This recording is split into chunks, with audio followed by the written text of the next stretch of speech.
নাহমাদুহু ওয়া নুসাল্লি আলা রাসূলিহিল কারীম আম্মা বা'দ। আল্লাহ তাআলা পবিত্র কালামে মাজিদ ইরশাদ করেন, লাকাদ কানা লাকুম ফি রাসূলিল্লাহি উসওয়াতুন হাসানাতুন লিমান কানা ইয়ারজুল্লাহ ওয়াল ইয়াউমাল আখির ওয়া যাকারাল্লাহা কাসীরা। তোমাদের মধ্যে যারা আল্লাহ ও আখিরাতকে ভয় করে এবং আল্লাহকে অধিক পরিমাণে স্মরণ করে তাদের জন্য রাসূলুল্লাহর মধ্যে রয়েছে উত্তম আদর্শ। এই আয়াত থেকে বোঝা যায় জীবনের প্রতিটি ক্ষেত্রে রাসূল সাল্লাল্লাহু আলাইহি ওয়াসাল্লাম মুমিনের জীবন আদর্শ। একটি মুসলিম দম্পতি কিভাবে তাদের দাম্পত্য জীবন কাটাবে তার দিক নির্দেশনাও নিতে হবে রাসূলুল্লাহর পবিত্র সুন্নাহ থেকে। দাম্পত্য জীবন ও পারিবারিক পরিমণ্ডলে একজন স্বামী তার ঘরণীর সঙ্গে কিভাবে ইতিবাচক প্রভাব সৃষ্টিকারী আচরণ করবে তার সুস্পষ্ট দিক নির্দেশনাও পাওয়া যায় নবী করিম সাল্লাল্লাহু আলাইহি ওয়াসাল্লামের জীবনে। পুত পবিত্র স্ত্রীদের নিয়ে এক অনুপম শান্তিময় দাম্পত্য জীবন অতিবাহিত করেছেন রাসূল সাল্লাল্লাহু আলাইহি ওয়াসাল্লাম। এক কথায় তার দাম্পত্য জীবনের সার্বিক চিত্র তুলে ধরতে হলে কোরআনের এই আয়াতটি যথার্থ। ওয়া আশিরুহুন্না বিল মা'রুফ, স্ত্রীদের সাথে সৎভাবে জীবন যাপন করো। আরবি আল মা'রুফ শব্দটি সব ধরনের ভালো কথা, সুন্দর কাজ ও উত্তম আচরণ বোঝায়। নিঃসন্দেহে স্ত্রীদের সাথে আচরণের ক্ষেত্রে রাসূলই হলেন সর্বোত্তম মানুষ।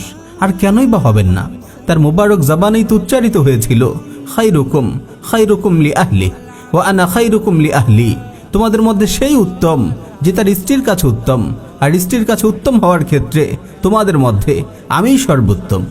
স্ত্রীদের তিনি মিষ্টি আচরণে আগলে রাখতেন, সুন্দর ব্যবহার ছিল তার সংসার জীবনের ভূষণ।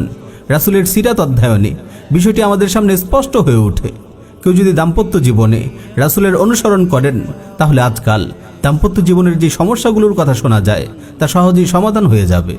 রাসূল সাল্লাল্লাহু আলাইহি ওয়াসাল্লাম নিয়মিত স্ত্রীদের সময় দিতেন, তাদের সঙ্গে অন্তরঙ্গ সময় কাটাতেন, স্ত্রীদের প্রাপ্য জৈবিক চাহিদা পূরণের হক যথাযথভাবে আদায় করতেন, স্ত্রীদের আবেগ অনুভূতি সম্পর্কে খুবই সতর্ক থাকতেন, বাড়ির কাজে তাদের সহায়তা করতেন। আসওয়াদ রাহিমাহুল্লাহ বলেন, আমি আয়েশা রাদিয়াল্লাহু তাআলা আনহার কাছে জানতে চাইলাম রাসূল সাল্লাল্লাহু আলাইহি ওয়াসাল্লাম ঘরে এসে কি করতেন। তিনি উত্তর দিলেন, ঘরে এসে তিনি ঘরের কাজ করতেন। যখন নামাজের সময় হতো নামাজের জন্য বের হয়ে যেতেন।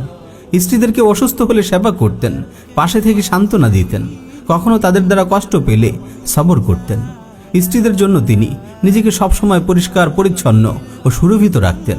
স্ত্রীদের বৈধ ইচ্ছে পূরণ করতেন। পবিত্র সিরাতের পরতে পরতে ছড়িয়ে আছে রাসূলুল্লাহর আদর্শ দাম্পত্য জীবনের অসংখ্য দৃশ্য। আমরা যদি দাম্পত্য জীবনে সুখী হতে চাই তাহলে অবশ্যই প্রিয় নবীর সুন্নাহর শরণাপন্ন হতে হবে। তিনি আমাদের আদর্শ, তার অনুসরণের মাঝেই রয়েছে মুমিনের সাফল্য ও কামিয়াবি।